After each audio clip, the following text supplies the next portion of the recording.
এই রাষ্ট্রপতিকে সরাইলো কেন, এই রাষ্ট্রপতিকে সরাইলো কেন যদি আপনি বুঝতে পারেন তাইলে বুঝতে পারবেন যে কাকে বানাতে হবে। Advocate Abu header Razzaqi, BNP কি নিজ দলের প্রবীণ কোন নেতাকে রাষ্ট্রপতির আসনে বসাবেন নাকি সবাইকে চমকি দিয়ে নতুন মুখ আনবে? আপনার বিশ্লেষণ কি বলছে? দেখেন আজিজ ভাই যা বলছে এরপর তো বলার নাই কিছু, সবই বইলে ফেলাইছে। তবে তারপরেও বলি, রাষ্ট্রপতি যদি উনি বলছেন একটা অলংকারিক পদ, কিন্তু রাষ্ট্রপতি কিন্তু সশস্ত্র বাহিনীর সর্বাধিনায়ক। আবার রাষ্ট্রপতিকে গুরুত্বপূর্ণ এই কারণে অধ্যাদেশ জারি করতে হয় পার্লামেন্ট যখন থাকে না। এই যেমন এখনো যদি এই মুহূর্তে কোনো জরুরি আইন করতে হয়, অধ্যাদেশ জারি করতে হলে রাষ্ট্রপতিই করবে, সংসদ আবার না বসার আগ তবে স্বাধীনভাবে করবে না, না সেটা তো আরেক চ্যাপ্টার। আর কিন্তু প্রশ্ন হচ্ছে আপনি রাষ্ট্রপতি কাকে বানাবে তার আগে ভাবতে হবে এই রাষ্ট্রপতিকে সরাইলো কেন। এই রাষ্ট্রপতিকে সরাইলো কেন যদি আপনি বুঝতে পারেন তাইলে বুঝতে পারবেন যে কাকে বানাতে হবে। এই রাষ্ট্রপতিকে কি সরানো হয়েছে নাকি রাষ্ট্রপতি নিজে পদত্যাগ করেছেন? রাষ্ট্রপতি নিজে দুই পদক্ষেপ মানে নিজে সরে যেত তাইলে দুই বেলায় দুই পদের কথা উনি বলতেন না। যারা তাকে অরিজিনালি নিয়োগ দিছিল তারা তখন বলছেন যে বঙ্গবন্ধু স্বাধীনতার ঘোষক, আবার যখন এই সরকার আসলো তখন বলেন জিয়াউর রহমান স্বাধীনতার ঘোষক। এইটা বলতেন না যদি উনি স্বেচ্ছায় যাইতেন।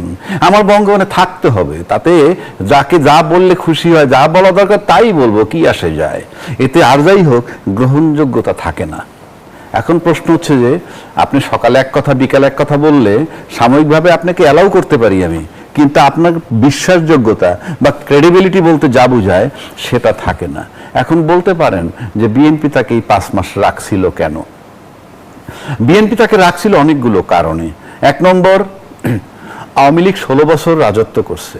এই 16 বছর রাজত্বের মধ্যে একটা বিরাট বলয় আওয়ামী লীগ তৈরি করছে, সেটা রাজনৈতিক মাঠে, সেটা আপনার আমলাতন্ত্রের মধ্যে, সেটা আপনার মিডিয়ার মধ্যে, সর্বত্র প্রশাসনিক ইয়ের ভিতরে 16 বছর লালন করা ইয়ে থেকে চট করে রাষ্ট্রপতিকে সরাইতে পারে নাই। এবং রাষ্ট্রপতিকে সরানোর জন্য বলছে, তখন বিএনপি বলছে সাংবিধানিক সংকট হবে। আসলে সেটা বলতে তারা বাধ্য হয়েছে পরিস্থিতিগত কারণে। কেননা রাজনীতির আন্দোলনে কেউ সরে না, আলটিমেটলি প্রশাসন যদি সাথে না নামে। অর্থাৎ শেখ হাসিনা যখন চলে গেছে তখন কিন্তু প্রশাসন স্টপ হয়ে গেছে, তাই ফায়ারিংটাকে স্টপ করতে হয়েছে। এই যে করতে হয়েছে ওটাই তার যাওয়ার জন্য কারণ। তো যেহেতু ওই সময় বলছে সাংবিধানিক সংকট হবে, এটা রাজনৈতিক নেতাদেরকে দিয়ে বলানো হয়েছে। কেননা আর্মির পক্ষে এটা বলা সম্ভব না, আমলারা এটা বলতে পারবে না, কারণ তারা প্রজাতন্ত্রের সার্ভিস দেয়, প্রজাতন্ত্রের সেবা দেয়, সে কারণে বলছে। তাহলে এখন তাকে সরাইলো কেন? কারণ আপনি তপ্ত লোহার উপরে বসছেন। যখন আজকে বিএনপি যখন দায়িত্ব নিছে তখন তপ্ত লোহার উপরে বসছে, এবং সেক্ষেত্রে ওই যে বলয়টা 16 বছরের পুরাতন বলয়, তার থেকে বেরোইতে অনেক সময় লাগছে। এখন সেই বলয় থেকে যখন সিদ্ধান্ত নিতে পারছে আজকের প্রধানমন্ত্রী, যখন 5 মাস হওয়ার পর উনি হয়তো ভাবছেন যে ওনার পায়ের তলার মাটি কিছু শক্ত হয়েছে, এবং যে বলয়ের কথা আমি বলতে সেই বলয়টা কিছু দুর্বল হয়ে আসছে, তখনই তাকে সরতে বলছে। এই কারণে সিক্রেসি অ্যান্ড প্রাইভেসি, কারণ যিনি সকালে এক কথা বিকালে এক কথা বলেন, যেটা আমি আগে বললাম, অন্তত তাকে তার উপর ডিপেন্ড করা যায় না। এবং এই সরকার আমার কাছে মনে হয় নির্বাচনের সময় যে জায়গাটায় ছিল বা নির্বাচনের ইমিডিয়েট আগে, সেটা নির্বাচনের পর সময়ের ব্যবধানে আমার কাছে মনে হয় যে কোনো একটা অনেক জায়গা থেকে সরে আসছে এই সরকার। সরে আসার কারণে ওই বলয়ের সাথে তার একটা প্রবলেম তৈরি হতে পারে, একটা গ্যাপ তৈরি হয়েছে। তা না হলে যাকে 5 মাস রাখলাম তাকে এখন সরানোর প্রয়োজন ছিল না। এই যে রাষ্ট্রপতি, যে বলয়ের রাষ্ট্রপতি, আওয়ামী শক্তির রাষ্ট্রপতি, সে কারণে তাকে সরাইতে হইতেছে এখন, যেটা এই সরকার মনে করতেছে, তাই তাকে বলা হয়েছে। এখন যদি আমাকে প্রশ্ন করেন তাহলে কাকে বানানো যায়, এখন বিএনপির ভিতরে বানানোর লোক আছে। আজিজ ভাই বলছে যে তুমি যোগ্য। ইয়েস, আমি তাকে অযোগ্য মনে করি না, কারণ আমরা ইতিমধ্যে দেখেছি এমন অনেক প্রতিভাবান লোক পছন্দ করেছেন বিএনপির টপ নেতারা, একদম সর্বোচ্চ নেতা যিনি, তাকে নিয়ে অনেকজনে অনেক কথা বলে। কিন্তু আমি বলি যে না, এটা হয়তো সঠিক না, কারণ মাননীয় প্রধানমন্ত্রী তার তৃতীয় নয়ন দিয়ে কার প্রতিভা কিভাবে দেখছেন আমরা সেটা জানি না। কাজে ওনার দলের ভিতরে বহু লোক আছে, এমন লোকরাও নিতে পারেন যারা আমরা নিন্দা করতে পারি, কিন্তু উনি তৃতীয় নয়ন দিয়ে হয়তো দেখবেন যে উনি প্রতিভাবান। আবার উল্টা দিকে আসেন আর একটা কথা বলি, এটা আমার কনসার্ন। আমি একটা সচেতন লোক হিসাবে যেই বলয় থেকে উনি বেরিয়ে যাচ্ছেন এবং যে সমস্ত কারণে এই রাষ্ট্রপতিকে সরানো হইল, উনি ওনার দলের ভিতর থেকে এমন কাউকে যাতে না নেন যিনি একই বলয়ের হয়ে যান, কিংবা শাহাবুদ্দিন সাহেবের মানে রিপ্লেসমেন্ট যাতে হুবহু না হয়ে যায়। কেননা কোন দলই, ওই দল থেকেই বলা হচ্ছে, তার উপদেষ্টারাও বলতেছে অনেক গুপ্ত জামাতও নাকি বিএনপি ভিতরে আছে, সুপ্ত অনেক লোক আছে, গুপ্ত অনেক লোক আছে, তার দলের লোকেরাই বলছে। তো যদি বলে কিন্তু বিএনপিতে আওয়ামী লীগের বলয় কি আছে সেটা আমি কেমনে বলবো? গুপ্ত সুপ্ত যদি থেকে থাকে আপনি কেমনে বুঝবেন?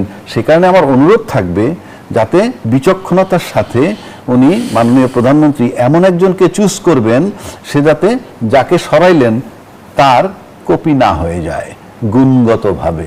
ধন্যবাদ জানাচ্ছি অ্যাডভোকেট আবু হেনা রাজাকে। জনাব এবি আজিজ, যেমনটি অ্যাডভোকেট আবু হেনা রাজাকে দাবি করছিল যে রাষ্ট্রপতিকে সরিয়ে দেওয়া হয়েছে, একটু জানতে চাই যদি রাষ্ট্রপতি পদত্যাগ সমঝোতার ভিত্তিতে হয়ে থাকে সেটি কি আসলে রাজনৈতিক সমঝোতা?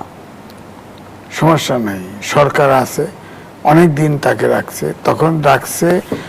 আমরা এটা প্রকাশ্যে জানি যে বিএনপি এবং আর্মি যাতে আপনার রাষ্ট্রের শূন্যতা তৈরি না হয় তাকে রাখা হয়েছে, এবং তিনি যে সংবিধানের যে নিয়ম আছে, বিএনপি যে পারপাস দিয়ে রাষ্ট্রপতিকে তার পদে বহাল রেখেছিল সেই পারপাসকে তিনি সার্ভ করেছেন।